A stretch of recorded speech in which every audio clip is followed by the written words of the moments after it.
Կամար, որ արած սարից նայելուց հոգնել է։ Կամար, որ օվկիանոսը նայելուց հոգնել է։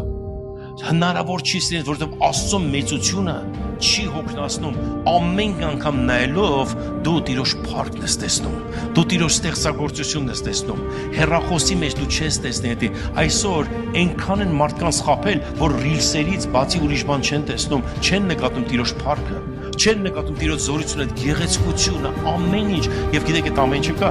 ես ես իմ բան կսովորացնեմ։ Վերջի անգամ եղել է ձեր մոտ լռության աղոթք։ Ես շատ եմ աղոթում, բայց ես վերջից փորձեցի 20 րոպե լռեմ, գիտեք դժվար էր։ Եթե դու կարողանաք գնաք նստեք 1 ժամ լռեք, գիտեք ինչ կլինի, դու լիովին ռեստարտ կլինես, նոր մարդ կդառնաս։ Ու տեսնես այդ բնությունը։